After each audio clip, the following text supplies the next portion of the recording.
40 years later, people in Colorado still remember that one summer afternoon. A moment that should have been ordinary, but instead changed everything. A little girl vanished in broad daylight, a quiet town froze, and a nation was left searching for answers. How could something so dark happen in a place so peaceful? How could a moment so small turn into a memory the whole state would never forget? This is the story of Lorie Poland, a 3-year-old girl whose survival would later be called a miracle and whose disappearance would haunt Colorado for decades. August 22nd, 1983, Sheridan, Colorado. It was the kind of summer day that felt soft and endless. The lawns were bright green, sprinklers clicked across the yards, leaving little rainbows in the sun. Birds hopped across warm sidewalks, and children's laughter drifted through open windows. Nothing bad ever happened here. Not really. The biggest sound most afternoons was the wind sliding through the trees. At the Poland home on West Oxford Avenue, everything felt calm. Lorie, a small girl with light curls and a shy smile, sat on the front step with her 5-year-old brother. Their fingers were sticky from the popsicles their dad had brought home. It was the last week before school started, the last stretch of freedom before the routine of early mornings returned. Inside the house, their mom folded laundry. Outside, their dad leaned on the porch, watching his kids play. For a moment, life was as simple as it looked. Safe. Ordinary, familiar. Just before 2 p.m., the sun hung bright over the street. Their father told the children to stay on the porch while he went inside to grab another popsicle, one for himself this time. He pushed the door open with his foot, letting it rest just an inch from the frame. He was gone for maybe a minute, maybe 2. But when he came back out, something felt wrong. The street was too quiet. The air felt too still, and his son was standing alone near the curb. A small plastic tricycle lay on its side. One wheel slowly turned in the warm breeze. But Lorie, the little girl who had been sitting right there, was no longer in sight. At first, he didn't panic.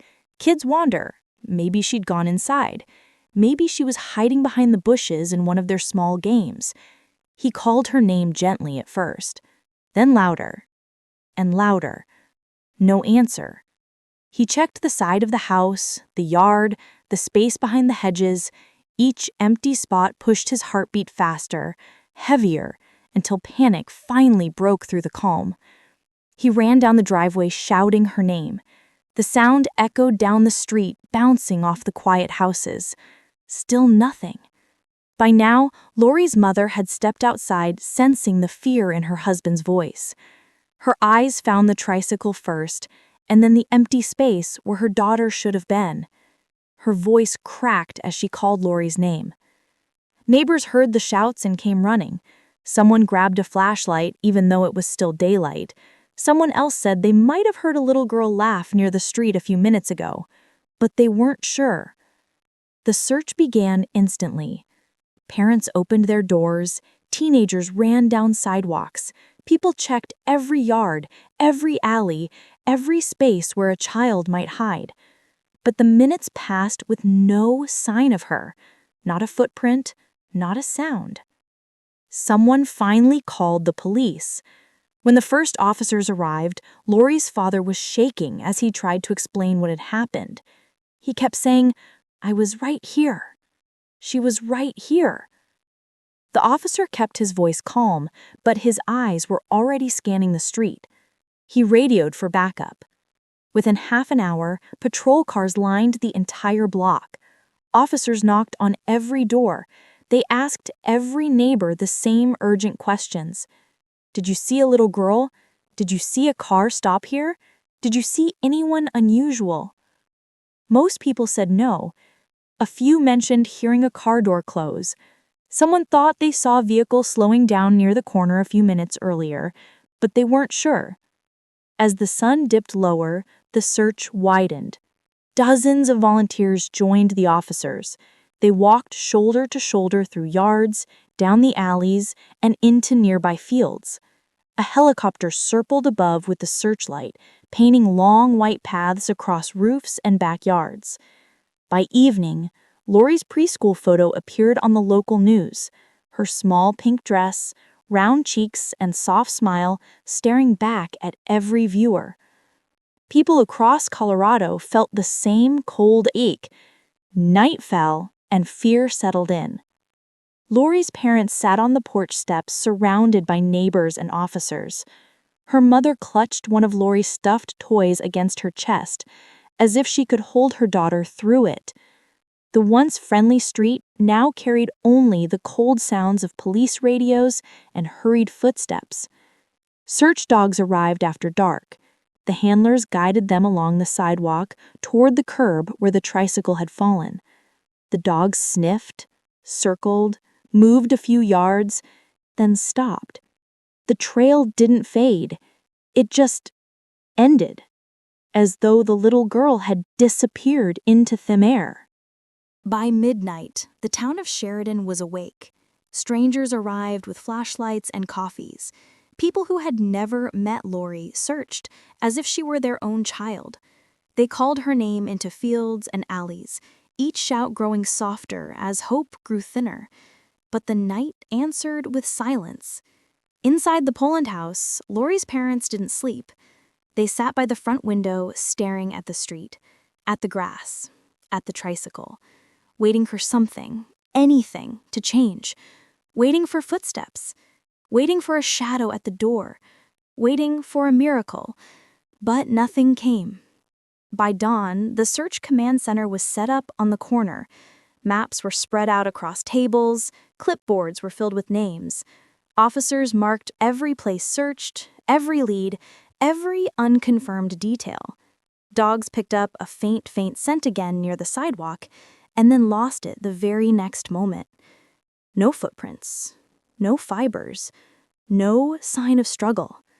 The trail didn't fade, it stopped, sharp and sudden, as if the world had swallowed a child whole.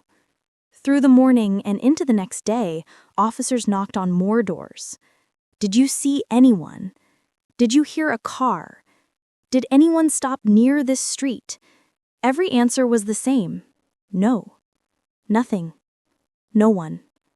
A 3-year-old girl had vanished from her front yard between one heartbeat and the next, and no one saw a thing. By the afternoon of August 23rd, Sheridan no longer felt like a small town. It felt like a place caught in fear. News vans lined the streets. Reporters whispered into microphones, their voices carrying across Colorado. A 3-year-old girl gone without a trace. Her photo was everywhere. The pink dress, the uneven bangs, the bright smile frozen on every TV screen. Neighbors who had known the family for years stood helpless behind the police tape. Lorie's mother sat on the porch steps, holding one of her little girl's toys, her hands shaking. Her father walked the same stretch of sidewalk over and over, staring down at the exact spot where she had last stood. That night, the sky opened and rain began to fall, first soft, then steady, and then heavy. Search teams pushed on, moving through wet grass and muddy fields with flashlights cutting through the dark. The rain washed away any small clue that might have been left behind. By the second night, the energy that had fueled the search turned into exhaustion. The officers spoke quietly, their voices tired. Volunteers moved slowly now, their faces empty, their hope slipping away. Everyone knew what time meant in cases like this. Still, no one stopped. They searched drainage tunnels, abandoned sheds, creek beds swallowed by weeds, every place that could hide a child, but each new spot brought the same answer. Nothing. When the sun rose again, missing posters were already taped to every wall and telephone pole. Missing, Lorie Poland, age 3. And yet for all the noise, the sirens, the search teams, there was no sound from her. Not a cry, not a trace, not even a whisper. As the search stretched into the third day, the town began to lose its rhythm. What had started as panic had turned into something heavier, a slow, crushing dread. Police widened the search into nearby counties. Helicopters circled the same empty fields again and again, their lights cutting through fog like tired eyes refusing to close. Every morning started the same way, with new volunteers and fresh maps. Every night ended with officers walking back to their cars in silence, sweat-soaked and hearts heavy. No footprints, no fibers, no sign of struggle. It was as if the earth itself refused to give her back. At the Poland home, reporters waited behind the tape, cameras ready to catch a moment of heartbreak. Inside, the air smelled like cold coffee and rain-soaked clothes. Lorie's mother sat at the kitchen table, staring at the phone, hoping it would ring with anything other than silence. Her father refused to sleep or even step away from the front yard. When the sheriff tried to make him rest, he only said, "Not while she's still out there." Television anchors spoke softly, choosing their words carefully. Authorities continue to search, they said.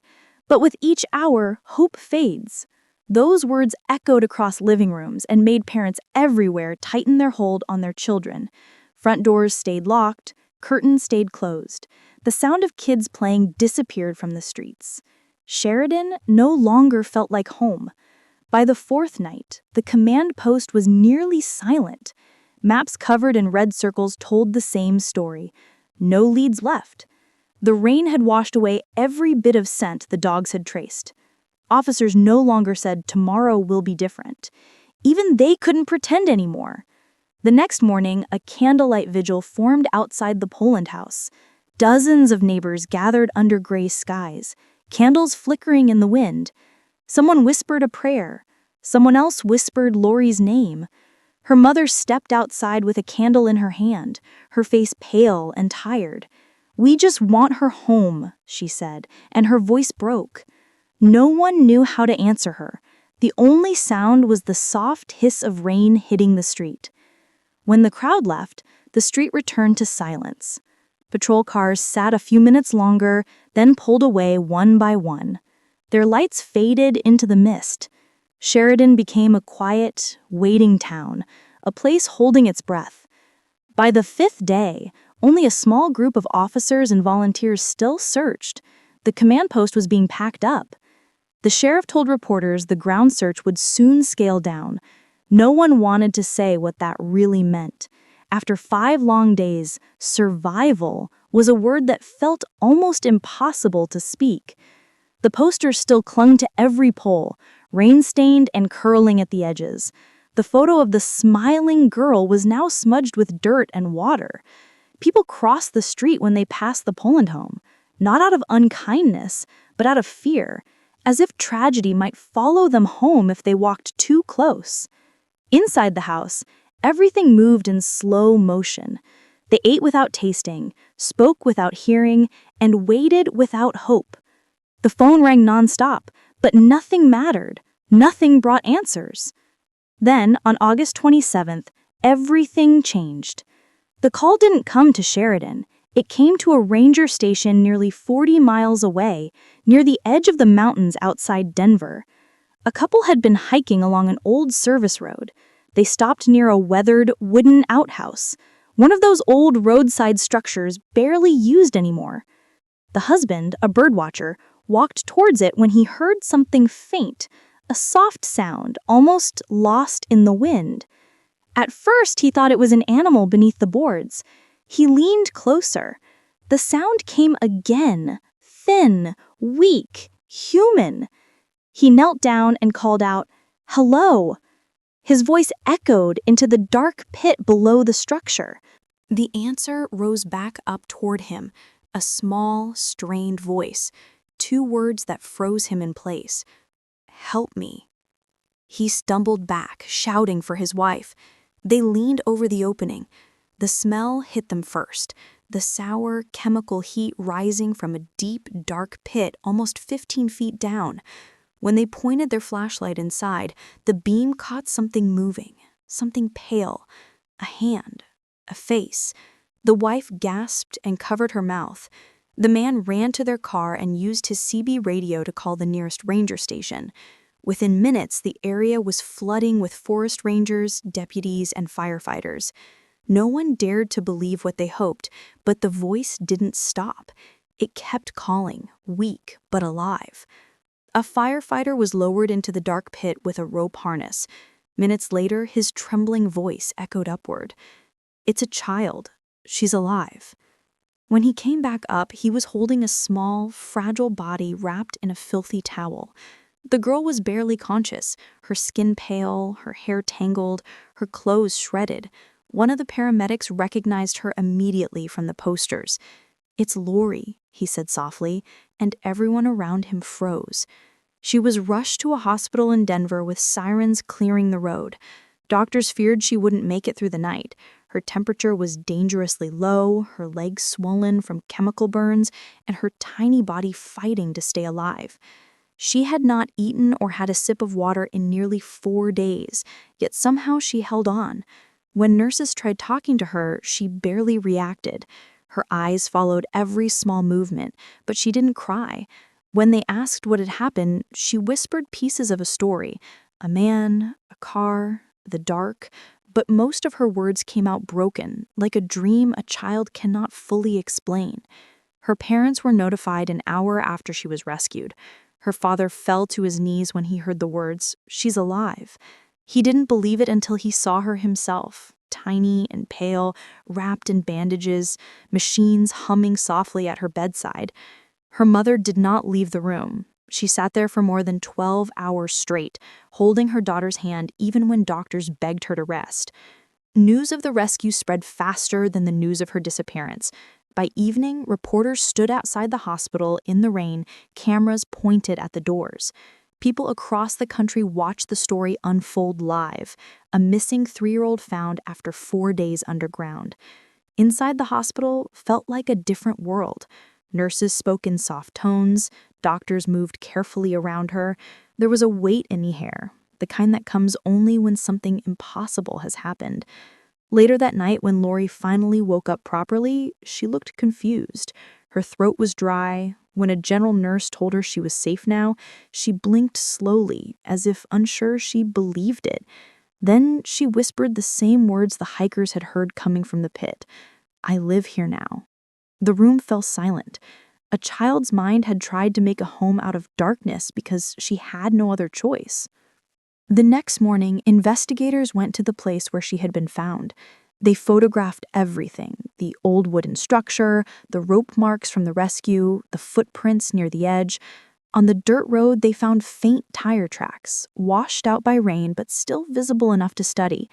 A small piece of fabric caught on a nail matched the color of the dress she had been wearing the day she vanished.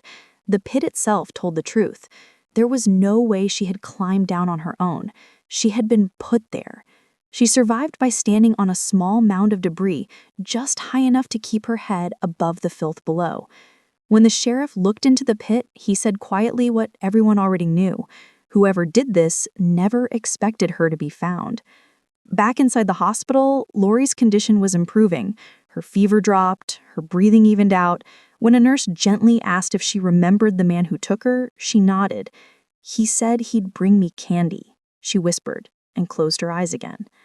Outside, more people gathered. News vans blocked the street. Reporters repeated the same headline: "The girl who came back from the dark." People called it a miracle. But detectives didn't see a miracle. They saw danger. Somewhere out there was a man who believed the girl he left in a pit was gone forever, until he saw her face on every TV screen. The case had changed. It was no longer a missing child search. It was a hunt. Inside the hospital room, monitors beeped softly.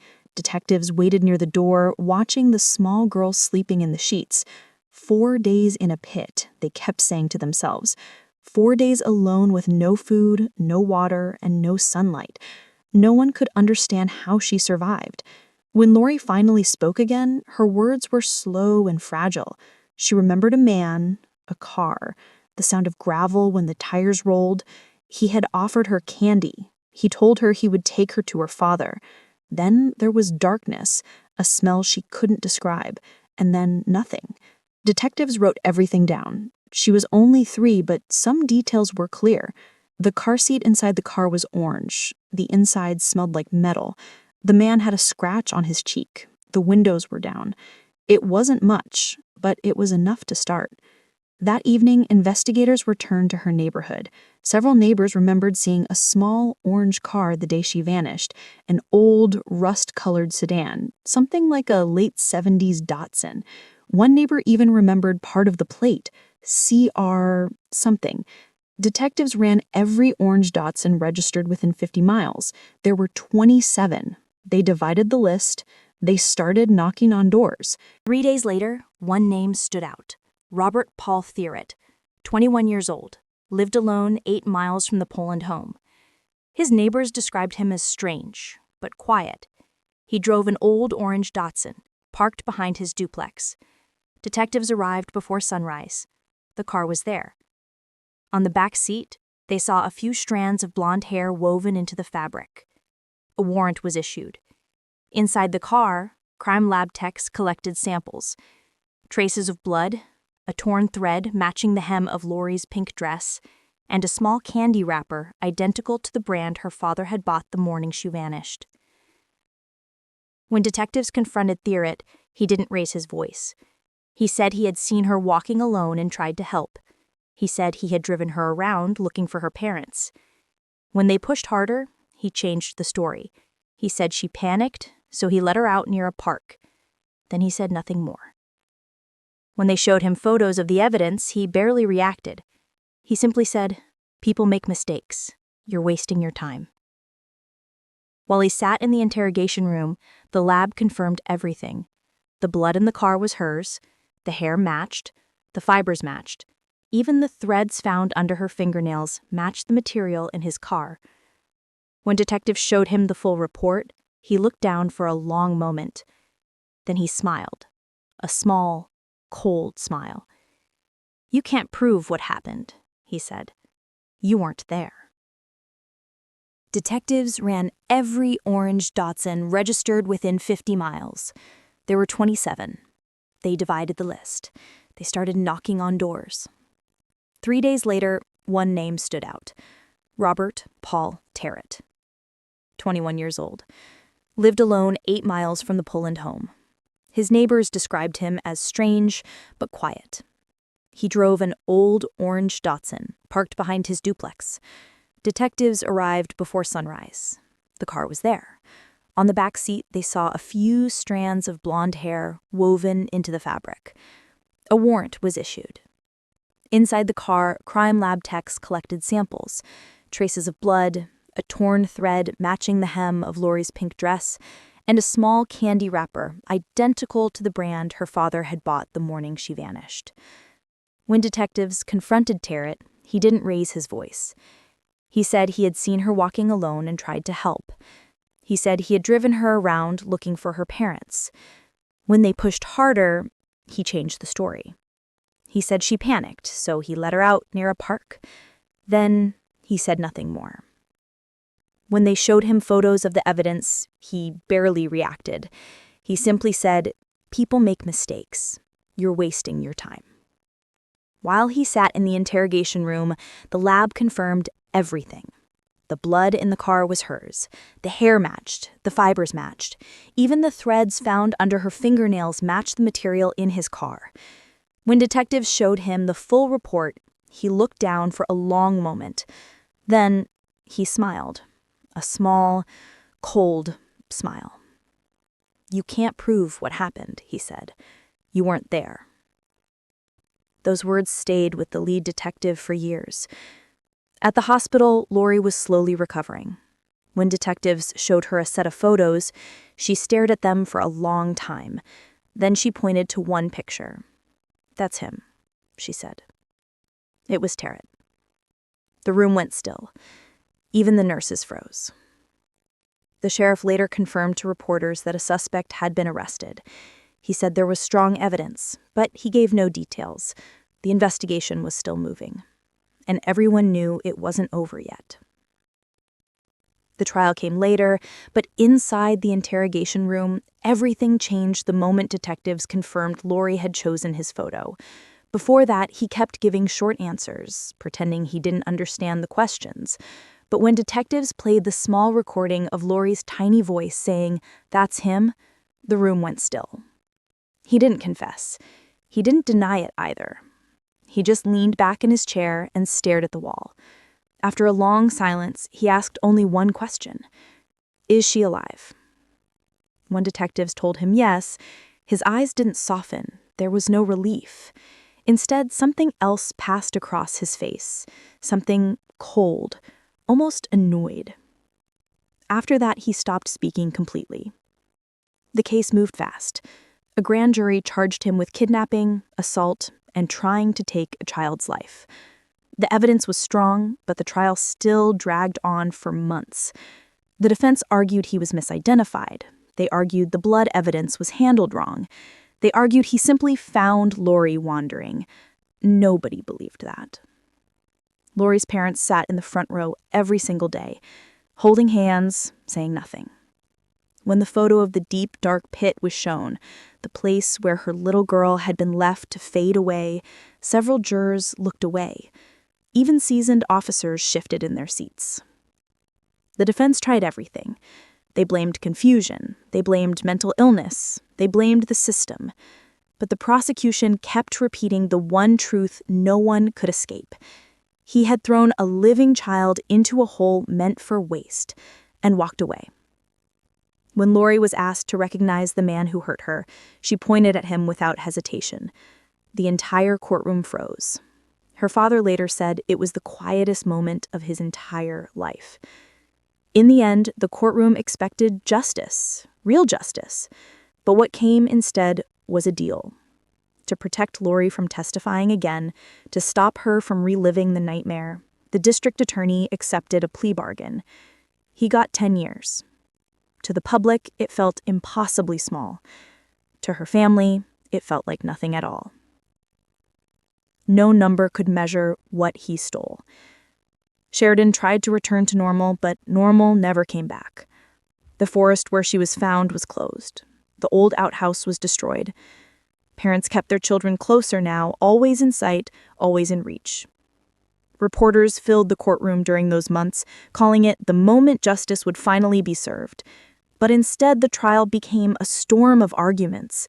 The defense tried to break down every piece of evidence, the fibers, the car, the candy wrapper. They brought his wife to the stand, who insisted he was home that day. That alibi was proven false, but the damage was done. The case was no longer simple. The prosecution played the recording of Lorie's tiny voice, saying, "That's him." And again, the courtroom went still, but the defense leaned on a powerful strategy. The girl was only 3. Can we trust a memory that young? An attorney asked the jury. And that was enough to push the plea deal forward. When the sentence was read, 10 years, protesters gathered outside the courthouse. Signs filled the air. 6 years for a child's life? Because that was what it became. With good behavior, he served only 6. 6 years for 4 days in a pit. 6 years for a lifetime of fear. When he walked out of prison in 1990, he kept his head down. No apology, no emotion. Cameras followed him, but he said nothing. Soon he left Colorado, ending up in California as a registered offender. For the Poland family, his release reopened every wound they worked so hard to heal. Their daughter lived, but some scars never fade. Lorie was 9 years old then, old enough to understand what out of prison meant. Her mother tried to shield her from the news, but it found her anyway, whispered at school, in hushed conversations between parents, printed in bold headlines at the grocery store. Her father said nothing for days.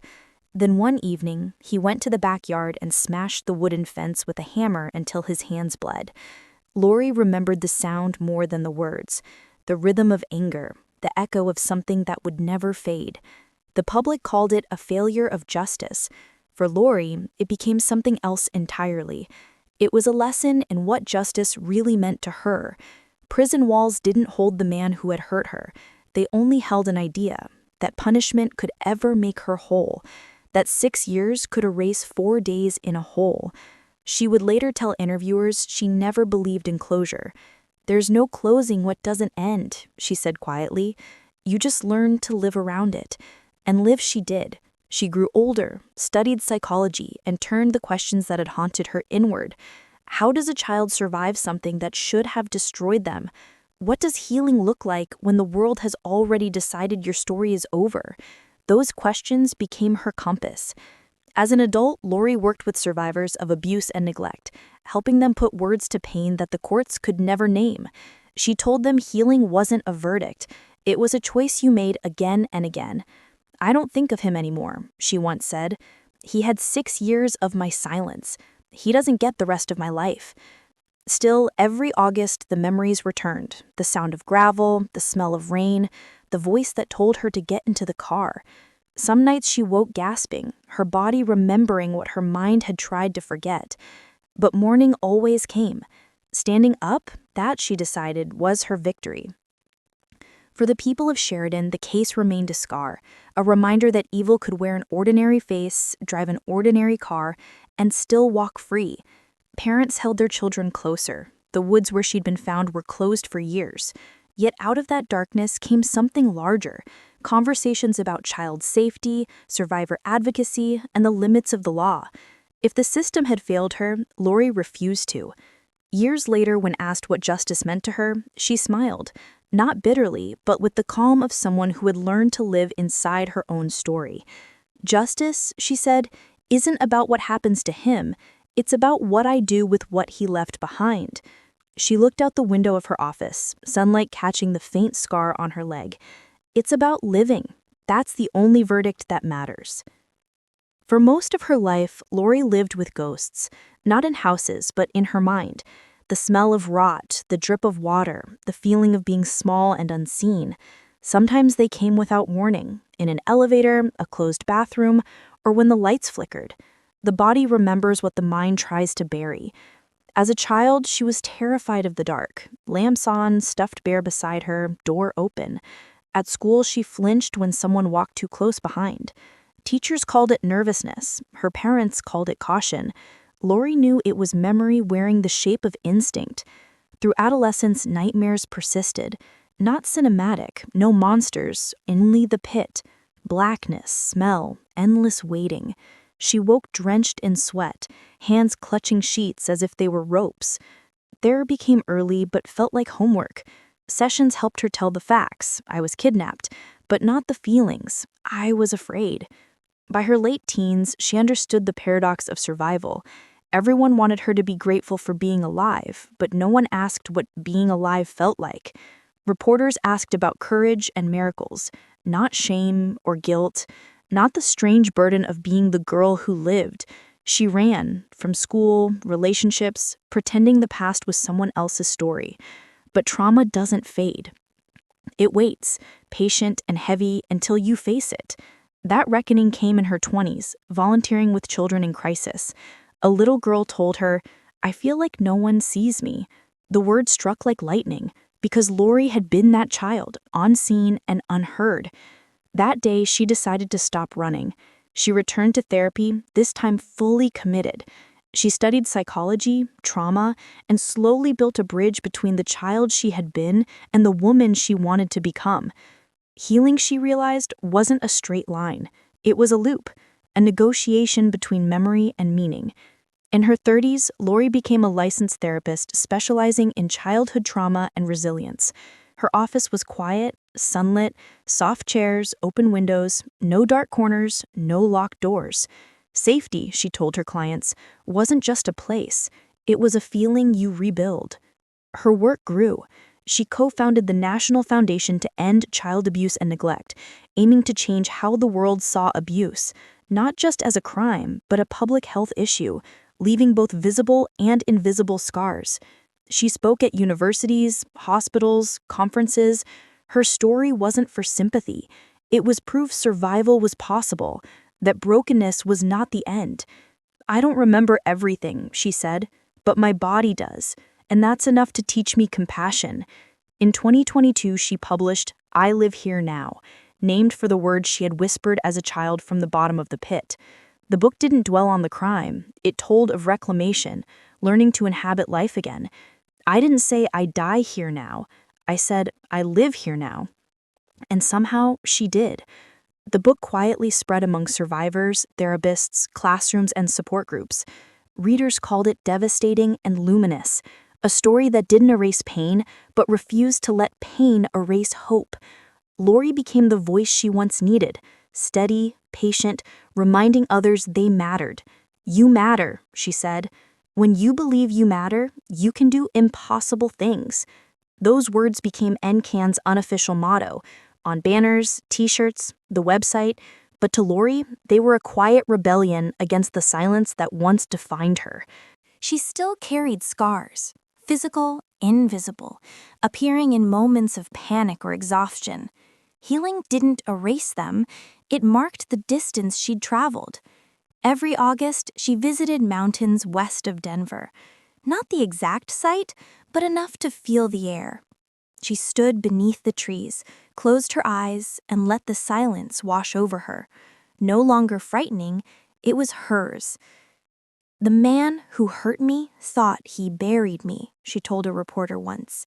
He didn't know I was a seed. Lorie's story became more than survival. It became transformation. A child left in darkness grew into a woman devoted to pulling others out. The small, trembling voice that once whispered from the pit now echoed across auditoriums and airwaves, reminding others to keep living, keep reaching for light.